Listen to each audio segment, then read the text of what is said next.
حضرت شیخ بایزید رحمۃ اللہ تعالی علیہ لکھا ہے کہ حضرت نے اپنے مریدوں کے ساتھ نماز پڑھنے جا رہے تھے تو گلی تنگ تھی تو اس جانب سے کتا بھی آ گیا. تو ظاہر ہے اگر تلقین آئی غیب سے کوئی دل میں خیال تو آیا ہوگا نا. تو حضرت نے اپنے کپڑوں کو بڑا سمیٹا اور سائڈ پہ ہو گئے کہ کتا گزر جائے کہیں میرے کپڑوں سے لگ ہی نہ جائے یہ. تو پھر یہ تلقین آئی غیب سے.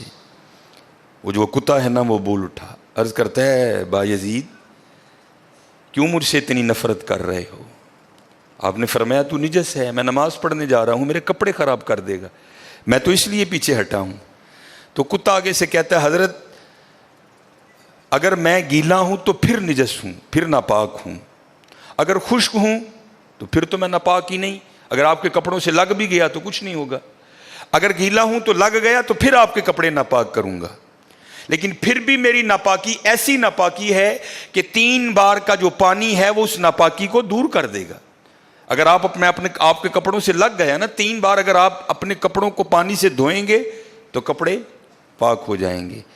لیکن بایزید کبھی تو نے اپنی ناپاکی پہ غور کیا؟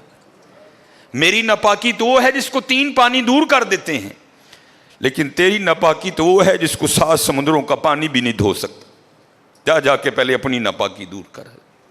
ہاں حضرت یہ اندر کی ناپاکی. اور کیونکہ بات ان سب بابوں کی ایک ہوتی ہے, انداز جدا ہوتے ہیں, تو پھر یہی بات حضور بلے شاہ رحمۃ اللہ تعالیٰ نے کس طرح لکھی. آپ فرماتے ہیں پھلاں داتو عطر بنا, پھلاں داتو عطر بنا, عطر دا پھر تو کڈ دریا, دریا وچ پھر تو ڈبکیاں لا. ذرا بات کی گہرائی تک جانا. حالا عطر کیا ہے؟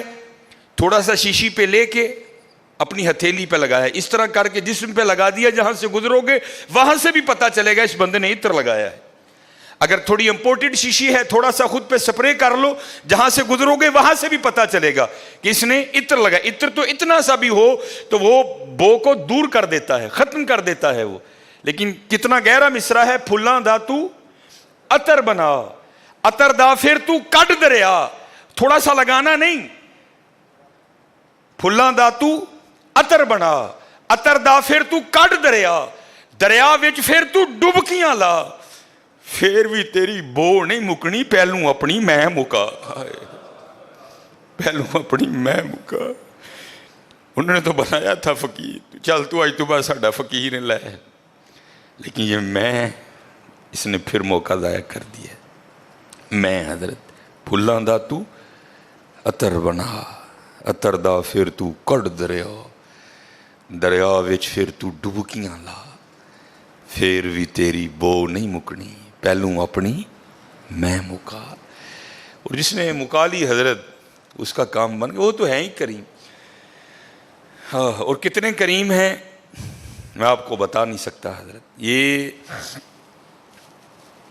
ہفتے کی رات تھی, جو پچھلا ہفتہ گزر گیا نا, جس طرح کل ہفتہ آئے گا.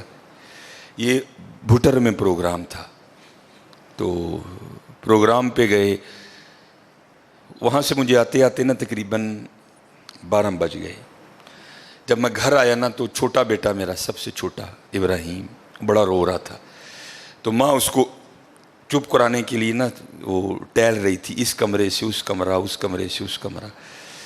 تو وہ کہتی ہے کہ شاہ کے بعد کی اس کی طبیعت خراب ہے, مسلسل رو رہا ہے. میں نے بڑا چپ کرایا, نہیں کر رہا. تو اس طرح کریں, اس کو کسی ہاسپٹل لے چلتے ہیں. میں نے کہا چلو. ہم الخدمت لے گئے. وہ ڈاکٹر نے چیک کیا, اس نے کہا بچے کا گلا خراب ہے, اور جب بھی بچوں کا گلا خراب ہوتا ہے نا ساتھ پھر ان کے کان میں بھی درد ہوتی ہے, اس کے کان میں درد ہے اس لیے رو رہا ہے. اس نے وہ دوائی وغیرہ انجیکشن وغیرہ لگائے, اس کے کان میں ڈراپس بھی ڈالے. لیکن میں نے کہا نہیں, میں آدھا گھنٹہ ویٹ کروں گا, بچے کی جب طبیعت سنبھلے گی نا میں پھر ہی گھر لے کے جاؤں گا. ہم وہاں بیٹھ گئے. خیر بچے کی طبیعت سنبھل گئی, ہم لے کے نا گھر آ گئے. اب ظاہر ہے بچے کی طبیعت خراب تھی, اس کی ماں نے عشاء کی نماز نہیں پڑھی تھی, میں نے فرض اور سنتیں پڑھ لی تھی, وتر اور نوافل میں نے بھی نہیں پڑھے تھے. وہ بچہ سو گیا, ہم نے اس کو چارپائی پہ لٹایا, آگے میں نے نماز شروع کر دی, میرے پیچھے میرے بیٹے کی ماں نے نماز شروع کر دی. اب میری وطروں کی نا دوسری رکعت تھی, ظاہر ہے ماں بھی یہاں ہی ہوگی, وہ فرض پڑھ رہی تھی، میں وطر پڑھ رہا تھا، یا اس کی تیسری رکعت ہوگی یا اس کی بھی دوسری ہوگی یا چوتھی ہوگی. اب اس کی نا آنکھ کھل گئی، اس نے بڑی شدت سے رونا شروع کر دیا. تو ہر مسئلے کی روح سے آپ نماز توڑ سکتے ہیں، کیونکہ وہ چارپائی سے بس گرنے ہی والا تھا. دودھ ابل رہا ہے، بی بی نماز پڑھ رہی ہے، نماز توڑ کے دودھ بچائے. کوئی کنویں میں گر رہا ہے، نماز توڑ کے اس کو بچاؤ. پہلے توڑ سکتے تھے، لیکن میں نے کہا نہیں، میں نہیں توڑنی. کوئی بات تھا نا حضرت، محبت تو تھی اولاد کی لیکن دل تھوڑا سخت. لیکن ادھر کیا تھا؟ ادھر ماں تھی حضرت. اس نے کیا کیا؟ اس نے نماز توڑ کے نا بچے کو جا کے چارپائی سے اٹھا کے سینے سے لگا لیا. اب میں نے وطروں کی تیسری رکعت پڑھی تو میں مصلی پہ بیٹھ کے نا میں رو پڑا. ہائے، نبی علیہ السلام نے کیا فرمایا کہ اللہ جل شانہ بندے سے 70 ماؤں سے بڑھ کے پیار کرتا ہے. یار اگر ایک ماں کی محبت یہ ہے تو پھر اس کی محبت کیا ہوگی؟ اگر ایک ماں کی محبت یہ ہے کہ اس نے نماز توڑ کے بچے کو سینے سے لگا لیا، تو پھر تصور کرو حضرت، جو 70 ماؤں سے بڑھ کے پیار کرتا ہے اس کی محبت کیا ہوگی؟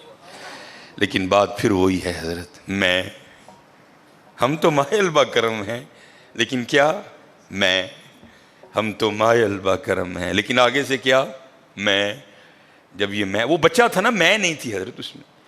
وہ تو پوری شدت سے رو رہا تھا، مجھے بٹھاؤ، مجھے اٹھاؤ، مجھے بچاؤ، مجھے بچاؤ. شدت تھی نا حضرت، اس شدت نے ماں کو مجبور کر دیا کہ اس نے نماز توڑ کے بچے کو اٹھایا. یہاں بھی جب شدت آتی ہے نا حضرت، تو پھر دریائے رحمت ایسا جوش میں آتا ہے کہ بگڑی بن جاتی ہے. لیکن پھر کیا ہے؟ ہم تو مائل با کرم ہیں، کوئی سائل ہی نہیں.